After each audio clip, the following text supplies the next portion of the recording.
우리가 예수를 믿으면 한 번은 평생 잊지 못할 순간들이 있습니다. 모든 사람들에게. 어떤 사람들에게는 내가 처음 주님을 믿은 그 순간 한없이 눈물이 나고 그냥 왠지 모르게 그냥 계속 흘러내린 눈물을 닦았던 시간이 있는가 하면, 어떤 이에게는 예수 믿고 병 고침 받은 그 기쁨을 가지고 사는 사람도 있고, 또 어떤 이에게는 자기가 기도했던 것이 응답되어지는 그 순간이 있습니다. 근데 그 기쁨을 가지고 평생 살면 얼마나 좋겠습니까? 신앙의 롤러코스터를 타는 때가 너무도 많다는 거예요. 업앤다운도 심하고. 근데 중요한 것은 우리의 마음의 중심이 흔들리지 말아야 되는데, 환경에 따라서 흔들리고 또 넘어지고 그러지 않습니까? 제가 목회를 30년 하면서 느낀 게 있습니다. 교회를 오래 다녔다고, 연세가 드셨다고, 신앙의 연수가 오래됐다고 믿음이 좋다는 게 아니라는 사실입니다. 오히려 예수를 잘못 믿으면 고집만 세워지고 걸림돌이 되어지고 남을 힘들게 하고 아프게 하고 바리새인 같은 율법주의자 같은 신앙생활 하시는 분들이 얼마나 많은지 몰라요. 제가 예전에 있던 교회에서 유스부를 데리고 제가 집회를 한 적이 있었습니다. 아이들이 얼마나 흥에 겹고 또 신나하는지 말이죠. 수련회 가가지고 아이들이 눈물 콧물 다 빼고, 우리 애들일 때는 이게 쉽잖아요. 중고등부 애들 데리고 3일 동안 집회를 해가지고 애들이 막 기쁨이 충만해서 교회 와서 이제 예배를 드립니다. 근데 제가 그때는 오후 예배는 제가 이제 찬양 인도를 했는데, 찬양 인도 탁 하면 애들은 일어나서 막 주께 경배 드리세요. 막 애들이 일어나서 찬양하면 장로님이 막대기 들고 이렇게 다니시는 거예요. 앉으라고 이렇게. 제가 목사가 돼서 제일 답답한 게 뭐냐면, 우리 목사님들, 장로님들이 찬양의 기쁨을 모르시는 분들이 너무 많은 거예요. 한국교회는 강단에서 말씀 위주로 사역해왔잖아요. 그러니까 찬양을 하자가 뭐 어색하신 거예요. 해보시질 않았으니까. 손을 들자가 뭘 들지도 못하시고, 요즘 들어서 이제 교회가 많이 깨어져서 음악이 들어오고 막 그러니까 이제 하시지. 여러분 20년 전만 해도 교회 그렇지 않았습니다. 분명히 시편에는 모든 악기를 동원해서 하나님을 찬양하고 호흡이 있는 자마다 하나님을 찬양하라고 얘기하는데도, 그런데 정작 본인들의 그 찬양의 기쁨을 느껴보질 못했으니까 그걸 못하시는 거예요. 근데 어느 분이 예수 믿고 그 짧은 시간에 너무 감사해서 물질을 드리고 성도들을 섬기고 주의 종을 섬기는 그 헌신이 얼마나 아름다운지 모릅니다. 우리가 믿음 생활할 때 시간 오래 간다고 우리 믿음 커지는 거 아닙니다. 저와 여러분이 결단하고 노력하지 않으면 10년, 20년 지나도 내 믿음은 똑같다는 거예요. 내가 예수님을 만나려고 하고 내가 그 안에 기쁨을 얻으려고 애쓰고 노력할 때 하나님이 함께 하시는 거지, 여러분 기도하지 않고 하나님을 찬양하지 않고 말씀을 들을 때에 그 말씀을 졸면 그 말씀이 들리겠습니까? 우리가 말씀을 들을 때 귀가 열려야 되는데 귀가 닫혀버리고, 그러면 거기서 무슨 은혜가 있고 신앙의 발전이 있겠느냔 말이에요. 분명 우리의 믿음은 어디서 나온다고 했어요? 하나님 말씀, 들음에서 난다고 했는데 그 들음은 어디서 오냐면 하나님 말씀을 통해. 그러니까 말씀을 들어야 되는 거예요. 때를 얻든지 못 얻든지 우리가 전도도 해야 되지만, 어떤 상황 속에 있든 여러분 말씀이 선포될 때는 정말 귀를 열고 들어야 할 줄로 믿습니다. 그래야 나도 모르게 가랑비에 옷 젖는다고 믿음이 자라나는 거예요. 근데 우리 안 듣잖아요. 저희가 주보 짧게 했던 이유 중에 하나 있습니다. 뭐 다른 교회처럼 그렇지 않지만, 많은 분들이 교회 오면요, 주보가 많아지면 주보 읽느라고 말씀 듣지도 않아요. 과거에 저도 그랬어요. 제가 감리교 출신입니다. 감리교가 약한 게 뭐냐면 성령 운동이 약했어요. 제가 어렸을 때 그 교회를 가보면 목사님께서 이게 이게 저희처럼 이렇게 한 게 아니라 11시 딱 되면 이제 오르간이 쫙 나오고요. 오르간이 나오면 목사님이 성가대 이끌고 찬양대 이끌고 쭉 두르셔가지고 성가대로 가고 목사님은 딱 올라오세요. 근데 그 앞에 누가 오냐면 두 아이가 이렇게 촛대를 이렇게 불 붙이는 걸 갖고 와요. 와가지고 재단에 있는 촛대 7개, 14개를 이렇게 불을 붙이고, 그럼 끝나면 또 다시 나갈 때는 그 불도 다 끄고 또 이렇게 나가요. 거기서 기침 소리 같은 거 하면 안 돼. 너무 거룩해서. 거기다가 또 우리 담임 목사님이셨던 감독님, 나중에 감독님이셨다가 돌아가셨습니다만, 그분은 목소리도 저처럼 이렇게 크지 않았어요. 잔잔하셨어요. 그러니까 교회만 가면 졸린 거예요. 그리고 좀 이제 대학 신학교 다닐 때는 찬양대라고 해서 찬양대 앉아 있으면 또 조는 거예요. 그게 교인들이 볼 때 얼마나 좀 그렇겠습니까? 찬양대가 다 졸고 있는 모습 보면은. 사탄은 우리의 귀를 어둡게 만들어 하나님의 말씀을 못 듣게 하는, 아주 달콤하게, 야, 아주 졸리지 않냐, 피곤하지 않냐, 살짝 존다고 뭐가 난리 나냐? 그러다가 제가 어느 날 성령의 은혜 받고 주님을 만나게 됐을 때 그게 아니었겠구나. 그래서 제가 개척했을 때는 여기 집사님 계십니다만은, 우리 집사님이 찬양 인도하시고 나면 제가 어떤 데는 올라가 탬버리 쳤다니까요. 30분을. 그래서 우리 교회 2단이라고 소문도 나고요. 예배 가운데 아이들이 입신하고요. 예배 가운데 아이들이 방언을 하고요. 뒤집어지는 역사가 있었습니다. 여러분, 다른 건 몰라도 우리가 초대교회 성도들처럼, 우리보다 앞서갔던 사람들처럼 예수 한번 만나면 변함없이 그 주님을 기쁘게 하려고 살아가는 각오로 우리가 살아야 할 줄로 믿습니다. 그런데 요즘은 신앙의 야성들이 점점점 사라져가는 거예요. 교회 안에 프로그램은 많아지는데, 교회 안에 좋은 가르침은 많아져 가는데 믿음의 깊이들은 약해지는 거예요. 왜요? 다 먹여주니까 본인이 먹을 생각을 안 하는 거예요. 본인이 먹을 생각을 안 하는 거예요. 교회 가면은 좋잖아요. 1주부터 5주 과정 끝나면 제자반이 배워서 됩니까?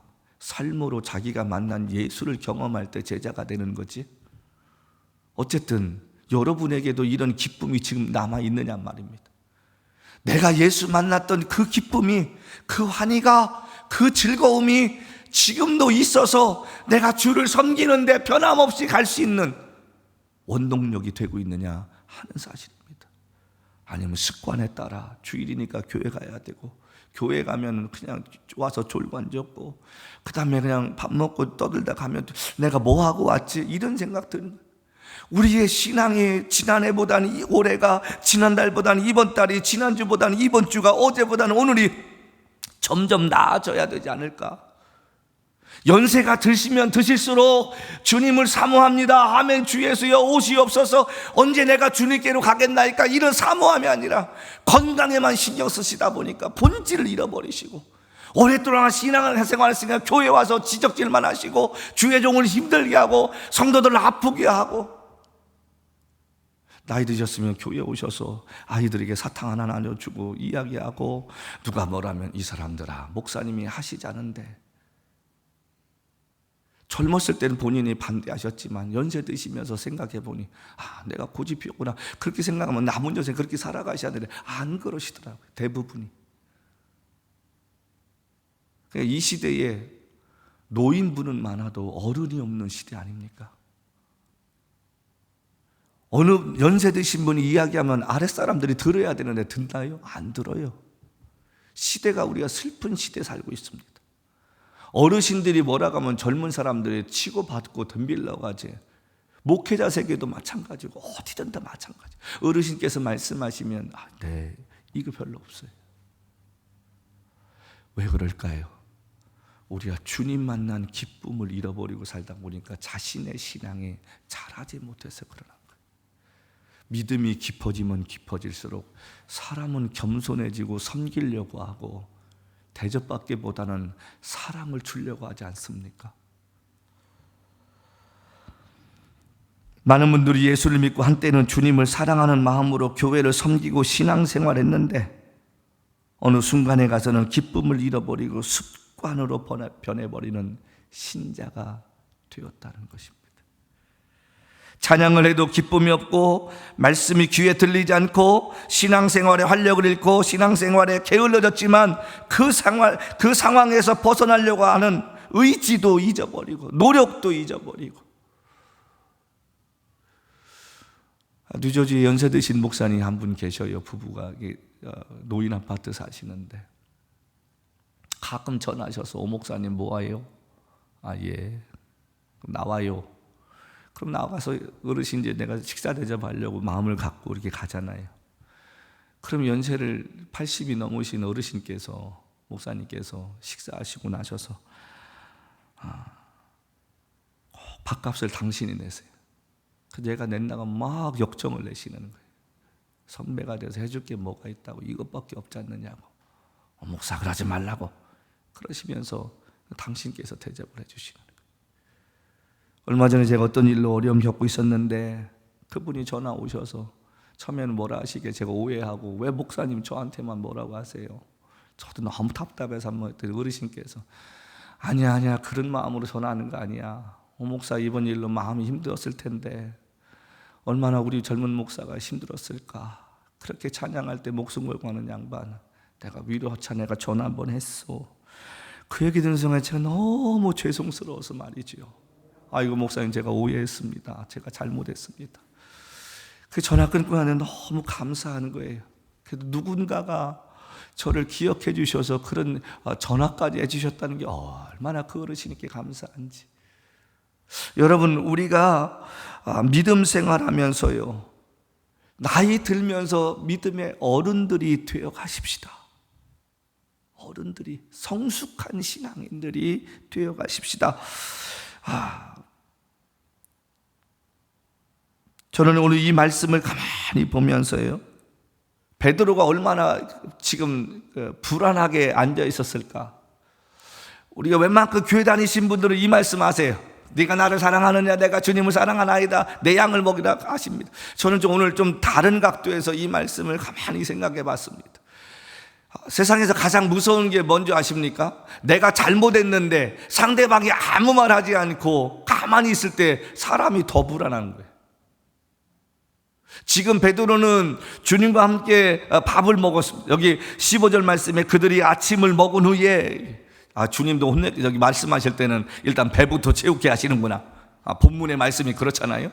사람이요 이게 배고픈데 혼내키면 더 짜증나는데 배부르고 딱 있을 때 약간 방심한 사이에 주님이 이제 베드로에게 물으시는데 베드로는 밥 먹을 때부터 소화가 안 됐을 것 같아요. 왜 주님이 한 말씀 안 하시지? 지금 주님이 세 번째 나타나시는 상황이거든요. 그럼 첫 번째, 두 번째 나타나셔서 우리 같으면 그렇잖아요. 사람 안 보잖아요. 여러분 생각합시다. 우리가 예수 믿으면 제일 중요한 것이 사랑이라는 거 알아요. 사랑은 주는 거라는 것도 알아요. 사랑은 상대방이 알든 모르든 그냥 희생하는 거 알아요. 그런데 우리가 그렇게 삽니까? 아니에요. 우리는요 참 못된 게 뭐냐면 내가 한번 누구에게 미움 꽂히면 그거 지우기 정말 힘듭니다. 예수님처럼 뭐 용서하라고? 없어요. 안 풀어요. 여러분 스스로 한번 생각해 보십시오. 우리에게 정말 그런 사랑이 있습니까? 나를 힘들게 오른뺨을 치면 왼뺨 내밀 그런 용기 있나요? 그걸 떠나서 말 한마디 나한테 실수한 사람 내가 다시 만났을 때 반갑게 거의 없습니다. 포커페이스 하시는 분 빼놓고는 거의 없어요. 베드로가 얼마나 불안했겠습니까? 차라리 첫 번째 나타나셔서 베드로야 네가 그럴 수 있어? 네가 내 수제자라고 얘라 가진 욕 다 하시고 차라리 한 대 날리셨으면 베드로가 편했을 텐데 첫 번째 나타나셔도 주님이 그냥 평안할지어다 사라져버리시고 두 번째도 그렇게 하시고 세 번째 나타나셨는데 말씀도 안 하시고 아침 준비해 주시고 지금 이 상황 속에서 이 먹는 심정이 어떻겠냔 말이죠. 주님께서 유독 베드로에게 질문하시는 거예요. 안드레도 있었을 것이고 빌립도 있었을 것이고 바돌로메도 있었을 것이고 열심당원이 시몬도 있었을 텐데 그들에게 묻지 않으시고 유독 베드로에게 이 세 번의 질문을 하실 때 그 베드로의 가슴이 얼마나 두근두근하고 정말 찔리고 쥐구멍이라도 있으면 들어가고 싶었겠느냐 그런 말입니다. 나머지 제자들은 모르잖아요. 베드로가 예수님을 3번 부인했는지 안 봤잖아요. 훗날 예수님이 그 고백을 베드로가 했는지 모르겠습니다만은 제자들도 몰랐던 상황 아닙니까? 주님과 하나님과 주님과 베드로만 아는 사실이었습니다. 누가복음 말씀 보니까 베드로가 세 번째 부인하실 때에 주님께서 뒤를 돌아보셨다고. 아마 베드로도 주님을 봤을 겁니다. 뛰쳐나가서 울면서 얼마나 후회했을까요? 자, 그것을 보았는데 왜 주님이 차라리 나를 대놓고 욕을 하시거나 그렇게 혼내키지 않으실까? 다른 제자들도 모르는데 그 가운데 두근두근하는 그 가슴을 안고 완전히 이 베드로의 지금 상황을 우리가 이해하시면서요, 지금 이 말씀을 던지시는 그 마음, 주께서 베드로의 심정이 어떠할지 아셨기에 그 마음을 위로하시려고 또 그에게 다시 일어날 용기를 주시기 위해 전 질문했다고 믿습니다.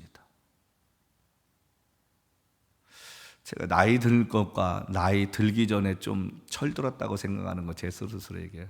예전 같으면 제가 막 이게 화부터 냈던 것들을 요즘은 좀 그게 좀 덜해진 것 같아요. 뭐 없어졌다고 하면 거짓말이고요. 나이 드니까 이제 요령이 생기고요. 왜 어르신들께서 이렇게 말씀하셨을까 제가 이해가는 게 많아서, 제가 좀 요즘은 좀 표정 관리하려고 애를 씁니다. 예수님께서도 좀 베드로에게 좀 말씀하실 때 어떤 모습이었을까? 예수님이 지금 직설적으로 얘기 안 하시잖아요. 여기 예수님께서 베드로에게 말씀하실 때 베드로 심정은 어땠을까? 스스로 자책하고 다른 제자들 뒤에 숨고 싶을 정도로 죄송한 마음 없었겠습니까? 적어도 자기가 제자들 가운데 맏형이고 주님과의 식사 때 자신의 목숨을 버려서까지도 주님을 따르겠다고, 다른 사람이 묻지도 않았는데 얘기도 안 했는데 자기 스스로가 그러겠다는 거죠. 저는 이 말씀 가만히 묵상하면서 그 생각했어요. 그럼에도 불구하고 이렇게 실수 많은 베드로를 왜 하나님이 쓰셨을까? 왜 다시 주님이 그를 쓰셨을까? 저는 한 가지입니다. 잘못된 열심이었을지라도 그 열심 있는 자를 성령 부어주시면 변화가 돼서 쓸 수 있다는 겁니다. 우리가 누가복음 15장 말씀 보면 집을 나갔던 동생이 있고 집에 있던 형이 있습니다. 누가 더 나쁩니까? 형이 더 나쁩니다. 동생은 모든 재산을 탕진했지만 그 탕진하는 것 가운데 인생의 가장 귀한 교훈을 깨닫지 않습니까? 아버지 집에 있는 게 낫고 이렇게 하는 것이 잘못된 것이라는 것을 깨달았다는 거예요. 하나님은 저와 여러분이 왜 잘못했느냐고 묻는 게 아닙니다. 왜 잘못한 거에 대해서 돌이키지 않고 회개하지 않느냐? 성경을 보십시오. 실패한 사람들이 더 크게 하나님께 쓰임받았습니다. 왜 그랬을까요? 실패한 자들은 다시 기회를 주시는 하나님의 은혜가 얼마나 감사한지 압니다. 건강을 잃어버리다가 죽었다가 정말 살아나실 정도로 건강 어렵던 분들이 다시 되살아나면요, 그 건강의 소중함을 누구보다 깨닫습니다. 실패하고 모든 걸 다 잃어버리고 예수님 앞에 찾아왔는데 예수님께서 다시 일으켜준 그 은혜를 경험한 사람 평생 주님 배반하지 않습니다. 베드로에게는 무모한 열심이고 어떻게 보면 대포치는 것 같은 자신감일지라도 주님은 그거 보셨다는 거예요. 그래서 훗날 베드로가 그렇게 실패하고 연약했지만 주를 사랑하는 그 열심 때문에 쓰임받고 죽었다는 사실입니다. 자신의 약속을 지키지 못한 죄책감에서 헤어나오지 못하는 그를 새롭게 변화시켜 주시는 하나님의 은혜가 베드로에게 이 시간에 지금 임하고 있다는 것입니다. 짧은 15절부터 17절 대화가 베드로의 삶을 변화시켰고 목숨을 바쳐 복음을 전하는 전도자로 바뀌게 만들었다는 거예요. 우리 성경에는 15절부터 16절 사이에 17절 사이에 이 대화 가운데 주님의 질문과 대답이 같이 나와 있습니다. 내가 나를 사랑하느냐? 내가 주를 사랑하는 주께서 아시나이다. 16절 말씀을 내가 주님을 사랑하는 줄을 주님께서 아시나이다. 세 번째 주님이 묻습니다. 베드로야, 내가 나를, 요한의 아들 시몬아, 내가 나를 사랑하느냐? 자, 근데 중요한 게 있습니다. 베드로가 주님 앞에 신앙 고백하고 났을 때 주님이 개발하는 이름을 주셨습니다. 베드로라는 이름을 주셨습니다. 근데 주님은 지금 베드로야 묻지 않습니다. 요한의 아들 시몬아 묻습니다. 왜 그랬을까요? 전 이렇게 생각합니다. 주님이 물으시는 이 질문은 처음 주님을 만났을 때의 그 이름을 기억하고 계시는 거예요. 너가 믿음으로 고백하기 전에 너가 어부로서 실패하고 너가 어부로서 별 볼 일 없이 살던 그 시절의 이름이었던 요한의 아들 시몬아, 그거 주님이 그 얘기를 하고 계시는 거예요. 그러면서 주님이 지금 이 베드로에게 3번에 묻는데 우리 성경에는 똑같은 대답이 되어 있지만 원어 성경에는 전혀 다릅니다. 15절과 16절에 말씀할 때는 주님께서 베드로에게 사랑하느냐 물으셨을 때 네가 나를 아가파오 하느냐고 묻습니다. 여기서 아가파오는 아가페의 동사인데 조건 없는 사랑인 거예요. 무제한적인 사랑인 거예요. 베드로야, 네가 나를 조건 없이 사랑하느냐? 내가 어떤 상황에 있을지라도 내가 날 사랑할 수 있느냐? 주님이 그렇게 묻는데 베드로는 여기를 뭐라고 대답하냐면 15절과 16절에는 베드로의 대답은 아가파오로 내가 주님을 사랑한다고 하지 못하고 필레오를 말합니다. 사랑에는 원어에 4가지가 있는데 첫 번째가 스톨케가 있습니다. 그건 부모와 자식 간의 사랑입니다. 두 번째는 필레오적인 사랑이 있습니다. 지금 주님께 고백하고 있는 이 베드로의 고백. 여러분, 우리가 이 베드로의 고백을 들으면서 어쩌면 우리들이 주님을 사랑한다고 이야기할 때 할 수 있는 게 이거 아닙니까? 주님은 끊임없이 우리에게 사랑을 주시지만 우리는 얼마나 계산적으로 하나님께 드립니까? 남녀가 연애를 할 때는 서로 간에 정신이 없어가지고 뭐 있는 것 없는 것 서로 나누려고 합니다. 그러나 어느 날 사랑이 점점 더 식어져 버리면 그 관계가 계산적으로 바뀝니다. 주님이 지금 네가 나를 아가파오 하나 물을 때에 베드로는 점점 뭐라고 이야기하면 나는 필레오로 말합니다. 나는 필레오로 말합니다. 주님. 남녀 간의 사랑을 이야기할 때는 에로스라고 하잖아요. 근데 이 대답을 주님이 들으시면서도 계속 아가파오자 물으시다가 3번째는 그렇구나. 네가 나를 필레오적으로 사랑하는구나. 그러면서 3번째는 이렇게 묻습니다. 베드로야, 그러면 네가 나를 친구로서 우정으로서는 생각하냐? 그럼 지금 네가 말하고 있는 그 친구적인 우정이라도 네가 나를 지킬 수 있고 사랑할 수 있느냐? 묻는 게 3번째 질문이고, 근데 베드로가 얘기할 때는 뭐라고 얘기합니까? 여기 말씀의 3번째는 이렇게 말씀합니다. 성경에 내가 주님을 사랑하는 줄 주님께서 아시나이다. 이때는 베드로가 아가파오라고 말합니다. 재밌잖아요. 친구의 우정을 가지고 사랑하냐고 물었더니 아니요 주님, 생각해 보니까 내가 주님을 조건 없이 사랑하려고 하겠습니다. 그래서 대답합니다. 근데 그 앞에 뭐라고 베드로가 지금 이야기합니까? 여기 말씀 보면 17절 말씀에 요한의 아들 시몬아 내가 나를 사랑하느냐 하시니 주께서 3번째 내가 나를 사랑하느냐 하심으로 베드로가 근심하여 이르되 주님 모든 것을 아시오매. 여기에 전제가 붙습니다. 주님 모든 것을 주님이 아시나이다. 이 이야기는 무슨 얘기냐면 나머지 11제자는 이 말뜻이 무엇일지 몰랐습니다. 그러나 베드로는 근심하여 이르되 주님이 모든 것을 아시나이다. 그건 주님과 베드로만이 알고 있는 비밀인데 그게 뭡니까? 가야바의 뜰에서 예수를 부인하고 부활하신 주님을 만날 때까지 자책감에 빠져있던 그 베드로의 심정, 그 상태를 주님이 아신다는 거예요.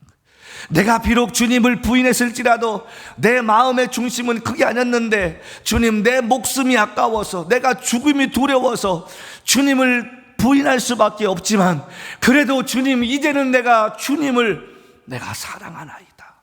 그 고백입니다. 그래서 앞에 뭐라고 합니까? 베드로가 근심했다. 여러분, 근심했다는 말이 무슨 말입니까? 생각했다는 거예요. 사람이 근심한다는 것은 어떤 일에 대해서 생각할 줄 안다는 거예요. 내가 잘못한 것이 무엇인가를 근심한다는 것은 내가 그 부분에 대해서 스스로가 반성한다는 거예요. 그래서 베드로가 뭐라 합니까? 근심하여 이르되 주님께서 모든 것을 아시나이다. 근데 재미있는 것은 예수님은 필레오로 사랑한다고 하든 아가파로 사랑한다고 하든 베드로에게 동일하게 세 번 말하는 말이 있는데 내 양을 먹이라. 친구로서 사랑한다고 했을 때도 이 말씀하셨고, 이제는 조건 없이 주님을 사랑한다고 하면서도 주님의 얼굴을 쳐다보지 못하는 그 베드로에게 주님이 내 양을 먹이라고 말씀합니다. 제가 3번이나 주님을 부인한 것을 아십니다. 저는 그런 못난 사람입니다. 주님을 사랑한다고 말하면서도 그 약속을 지키지 못한 연약한 사람인 것을 주님 아시지 않습니까? 그럼에도 불구하고 제 솔직한 마음은 주님을 사랑하는 것 주님 아십니다. 주님, 내가 비록 그 자리에서 그런 용기를 내지 못했지만 그럼에도 내 중심은 처음 주님 만났을 때 네가 나를 따라오라고 말씀하셨을 때 모든 것 버리고 따라갔던 그 마음은 여전히 지금 제 안에 변하지 않습니다. 그 고백이 베드로의 고백이라는 것입니다. 분명히 베드로는 이 말씀을 주님께 드리는 동안에 어쩌면 입술이 떨렸을 것입니다. 그리고 눈가에 눈물이 맺혔을지도 모릅니다.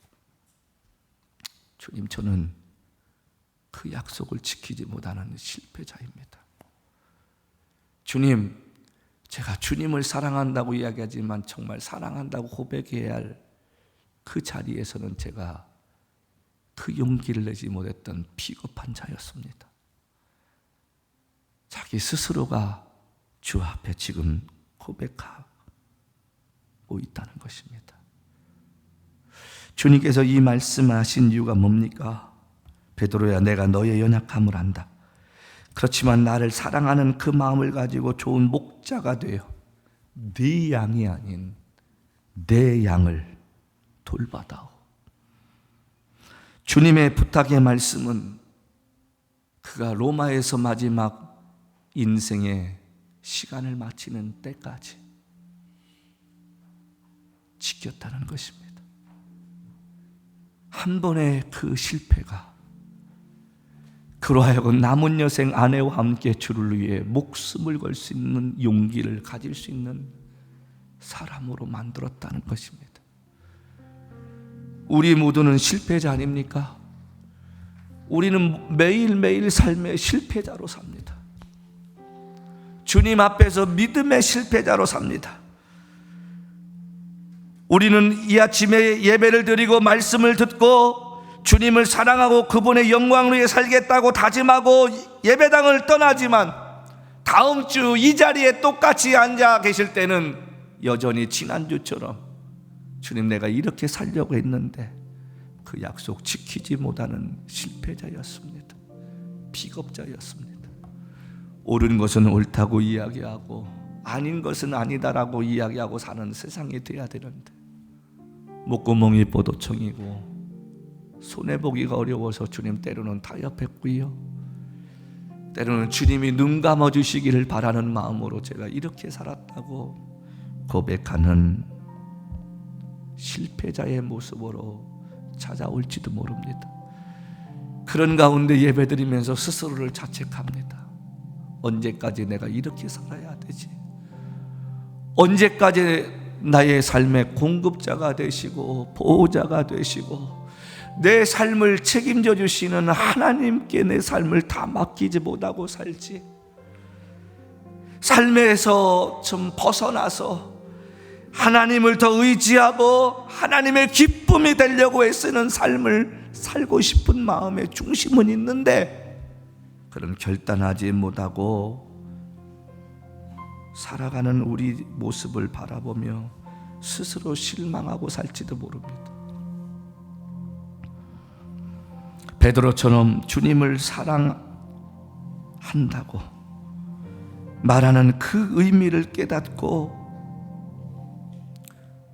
우리가 매일매일 주님 곁에 있으려고 했으면 우리에게도 그런 날이 찾아올 줄로 믿습니다. 실패자의 모습이라도 그 모습 가지고 주 앞에 나가십시다. 비겁자의 모습일지라도 그 비겁자의 모습을 가지고 주 앞에 나가십시다. 저와 여러분을 향해 이 아침에 주님이 네가 모든 것을 다 포기하고 나를 조건 없이 사랑하는 아가파오 하느냐고 묻는 그 질문 앞에 아직 주님, 저는 친구로서밖에 사랑하지 못합니다. 주일날 빠지지 않고 싶습니다. 예수님을 누구보다도 저도 알고 싶고 사랑하고 싶은데 내 상황과 형편이 그렇지 못해서 주님, 그 약속 지키지 못합니다. 그래도 내가 주님을 사랑하고자 하는 마음이 있나이다. 성령님, 나를 붙잡아 주십시오. 그 기도 멈추지 않으면 언젠가 저와 여러분에게도 베드로처럼 주님을 필레오, 친구로서의 사랑이 아니라 나를 위해 십자가에서 피 흘려 죽으시면서까지 구원해 주신 그 사랑으로 주님을 내가 사랑하나이다 라고 고백하는 날이 찾아올 줄로 믿습니다. 낙심하지 마십시다. 스스로 자책하지 마십시다. 넘어지고 쓰러질 때마다 기도하십시다. 하나님, 내가 이렇게 연약한 존재입니다. 이렇게 주님이 없으면 살아갈 수 없는 존재이오니 나를 좀 붙잡아 주시고 일으켜 세워 주셔서 나도 베드로처럼, 나도 바울처럼 주님을 위해 내 삶을 드릴 수 있는 사람으로 변화시켜 달라고 여러분 기도하는 우리가 되었으면 좋겠습니다. 그래서 그런 삶을 통해 저와 여러분을 일으켜 세워주시고 회복시켜 주시고 용기 주시는 그 주님으로 인해 저와 여러분의 가슴에 기쁨으로 충만할 수 있는 은혜가 임하기를 기도하며 살아가는 이 한 주간 되십시다. 이 한 주간 되십시다. 분명 그렇게 주님께서 이끌어 줄 줄로 믿습니다.